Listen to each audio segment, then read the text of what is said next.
Il ne s'était jamais attendu à attirer l'attention de qui que ce soit. Pas après le divorce. Pas après être devenu un père célibataire usé par l'équilibre fragile entre le quotidien, les responsabilités et une solitude qui collait à la peau. Mais le soir où sa voisine de 30 ans s'était approchée de lui, l'avait regardé droit dans les yeux et avait murmuré d'une voix douce, « Si tu veux regarder, demande juste. » Il s'était figé. Il n'avait aucune idée qu'elle n'était pas en train de le taquiner. Il ne savait pas qu'elle l'attendait depuis longtemps. Et il était encore loin d'imaginer que ce qui allait suivre changerait leur vie à tous les deux et bouleverserait à jamais celle de ses filles. Daniel vivait dans cet immeuble tranquille depuis 6 mois, mais cela ressemblait déjà à 6 longues années. Être père célibataire n'était pas la partie la plus exténuante. C'était la solitude. Les repas à préparer, les trajets pour l'école, les fièvres nocturnes, les factures rouges, l'inlassable rotation des obligations. Tout reposait sur ses épaules. Sa fille, Emma, était son univers. 7 ans, lumineuse, douce, bien trop mature pour son âge. Le divorce l'avait forcée à grandir plus vite et Daniel en souffrait. Chaque soir, il l'abordait, observait ses petites mains endormies et se promettait en silence d'être meilleur, de travailler plus dur, de rester solide. Mais certaines nuits, le silence de l'appartement devenait trop lourd, trop vaste. La voisine d'en face, Maya, était une présence inattendue. 30 ans, calme, assurée, de ces personnes dont les pas sont légers mais qui emplissent l'air sans effort. Elle travaillait depuis chez elle, sentait toujours subtilement le jasmin, et laissait presque toujours sa porte entr'ouverte pour permettre à son chat de se balader dans le couloir. Bien sûr, Daniel la remarquait. Qui ne l'aurait pas remarqué? Mais il ne la regardait jamais trop longtemps. Il n'était plus ce genre d'homme. Un soir, après une journée passée à maintenir sa vie avec du ruban adhésif émotionnel, Daniel sortit ses poubelles. Il avait l'air épuisé, la chemise froissée, les cheveux en bataille, la fatigue collée à lui comme une ombre. C'est là que tout bascula. Il aperçut Maya près de sa porte, en train de scotcher un mot pour le livreur. Elle portait un simple pull gris, les cheveux attachés en un chignon relâché, concentré, tranquille, sans aucune garde relevée. Daniel tenta de ne pas la fixer. Une seconde, peut-être 2. Il admirait la sérénité qui émanait d'elle, quelque chose qu'il n'avait plus ressenti depuis longtemps. Puis elle se retourna. Leurs regards se croisèrent. Pris de panique, il détourna immédiatement les yeux, feignant de refaire son lacet, alors que sa chaussure n'en avait nul besoin. Maya sourit doucement et s'approcha d'un pas léger. « Daniel. » Il se figea. C'était la première fois qu'elle prononçait son nom. « Tu n'as pas besoin de te cacher, » dit-elle avec douceur. Puis elle ajouta la phrase qui fit s'arrêter son cœur. « Si tu veux regarder, demande juste. » Il cligna des yeux, perdu, embarrassé, se demandant s'il avait bien entendu. Mais Maya ne flirtait pas. Elle ne se moquait pas de lui. Elle ne jouait à aucun jeu. Elle avait simplement perçu ce qu'il tentait d'enfouir, l'épuisement dans ses yeux, la solitude qu'il croyait invisible, l'homme qui soutenait son monde avec des mains tremblantes. Elle le voyait. Vraiment. Peut-être comme personne avant elle. Daniel ne sut que répondre.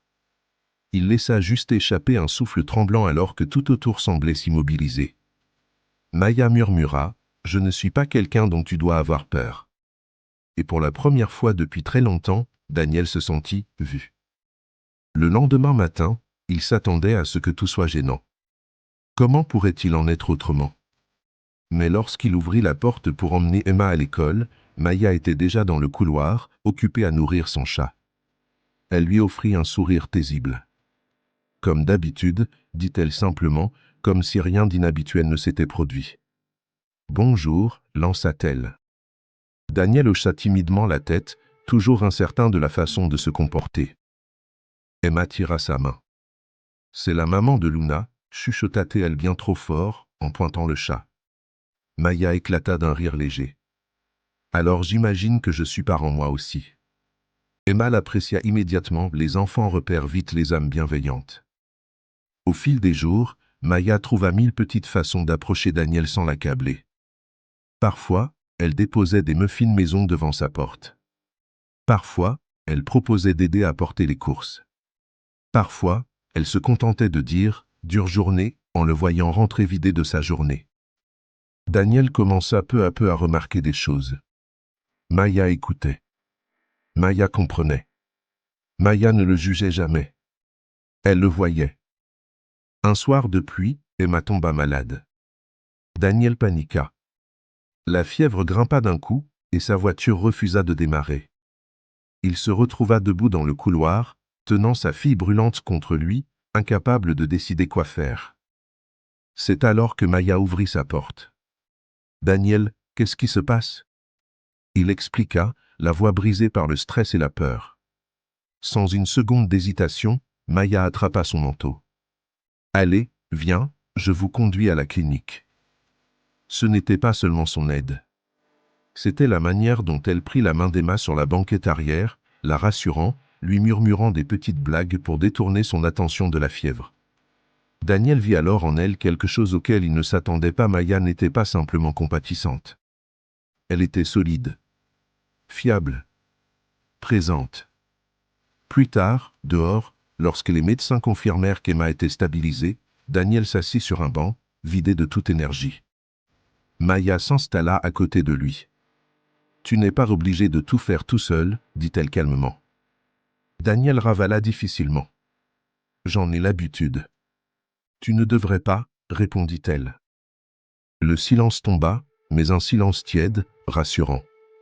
Maya posa sur lui un regard doux. Pas de la pitié. Pas un désir impatient. Quelque chose de plus profond. De patient. De vrai. « Tu sais, cette nuit-là, » reprit-elle, « quand je t'ai dit de juste demander, je ne parlais pas de regarder. » Daniel tourna la tête, perplexe. « Je voulais dire... » Elle prit le temps de choisir ses mots. « Si tu veux du soutien. De l'aide. Une présence. Une amie. N'importe quoi. Alors demande simplement. » L'air quitta les poumons de Daniel. Cela faisait des années qu'il n'avait pas entendu quelqu'un lui dire une chose pareille. Des années qu'on ne s'était pas assis à ses côtés sans rien attendre en retour. Des années qu'on ne lui avait pas offert un refuge, même minuscule. Il ne répondit pas, mais ses yeux brillèrent. Maya posa délicatement une main sur son bras. « Daniel, tu as le droit, toi aussi, de t'appuyer sur quelqu'un. » Pour la première fois, il l'a cru. Et pour la première fois, il comprit que Maya n'était peut-être pas juste une voisine. Peut-être qu'elle était la personne capable de réparer les parties de lui qu'il avait oubliées. Si cette histoire vous a touché, dites-nous en commentaire ce que vous en pensez. N'oubliez pas de liker la vidéo pour soutenir la chaîne et partager ce récit émouvant. Abonnez-vous et activez la cloche pour ne jamais manquer nos histoires captivantes.